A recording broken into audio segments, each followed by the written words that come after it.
వినయం. మరి ఉత్తరం చూద్దామండి. ఈమెయిల్ ద్వారా యామిని రాస్తున్నారు.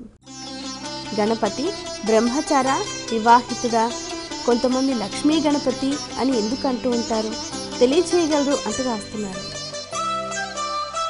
సిద్ధి బుద్ధి అనే ఇద్దరు పిల్లల్ని బ్రహ్మగారు పుట్టించి ఈ పిల్లలిద్దరిని ఎవరికి ఇద్దాం అని ప్రయత్నిస్తున్న సందర్భంలో శంకరుణ్ణి అడిగిన సమయంలో ఈ గణపతి భూప్రదక్షిణం చేసి వచ్చినందువలన ఆయనకి ఇచ్చి పెళ్లి చేశారు అనేటువంటి గాథ ఒకటి ఉంది.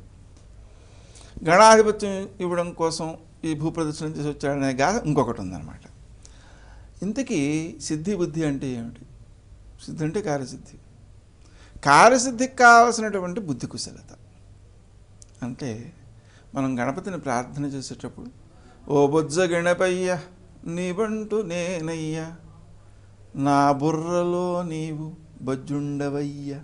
ఎందుకు బొజ్జుండాలి ఆయన అంటే మేలైన వాటినే కోరేటి వానిగా నన్ను తయారు చేయాలి.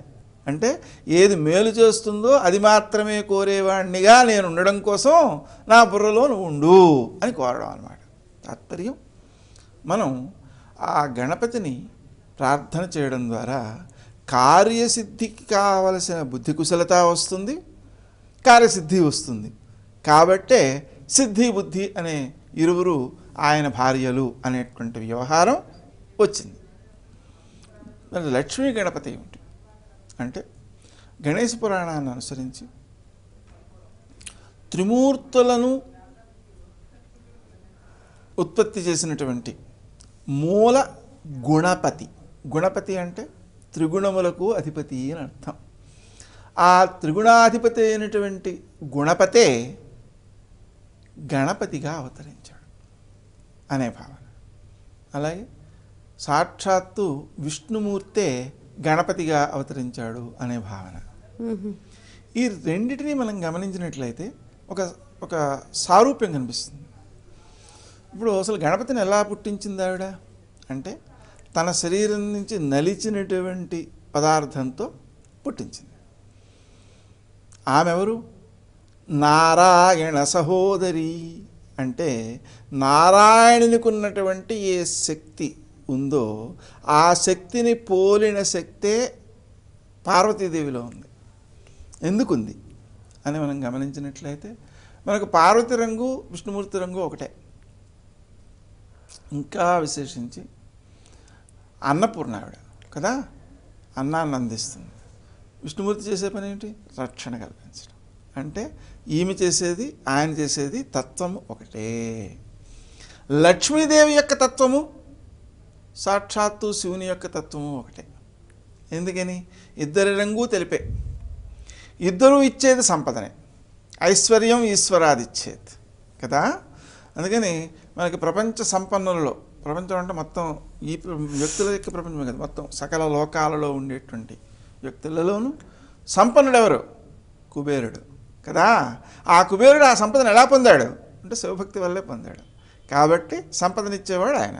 లక్ష్మీదేవి ఏం చేస్తుంది? సంపదన ఇస్తుంది. తాత్పర్యం ఏమిటి? ఇద్దరిది ఒకే స్వభావం. మనం అందుకని ఆర్ద్రా నక్షత్రానికి అధిపతి రుద్రుడు, ఆర్ద్రా నక్షత్ర సంజాత లక్ష్మీదేవి. అందుకని ఆర్ద్రాం పుష్కరిణీం పుష్టిం అంటుంది శ్రీ సూక్తం. కాబట్టి ఈ ఇద్దరి తత్వాలు ఒకటి. లక్ష్మీదేవి శివుడు, అలాగే పార్వతి విష్ణువు. ఇద్దరి తత్వాలు ఒకటైనప్పుడు ఆ తత్వం నుంచే నలిచి తీసింది కదా. అంటే ఈయనలో ఉండేది ఏ తత్వం? విష్ణుమూర్తి యొక్క తత్వమే, రక్షక తత్వమే. కాబట్టి ఆ విష్ణుమూర్తి స్వభావం ఆయనలో ఉన్నందువలననే విష్ణుమూర్తే గణపతిగా అవతరించాడనే గాథ కూడా ఉన్నందువలననే ఆయన లక్ష్మీ గణపతిగా రూపొందాడు. లక్ష్మి అంటే ఏమిటి? సంపద. అంటే ఎవరికి వినయము, విద్య, వివేకము, కార్యసిద్ధి కుశలత, దాన్ని ఆలోచించే బుద్ధి కుశలత ఉంటాయో వారిని లక్ష్మీదేవి భరిస్తుంది. అంటే లక్ష్మీదేవి వస్తుంది అన్నమాట. లక్ష్మి అంటే ఏమిటి?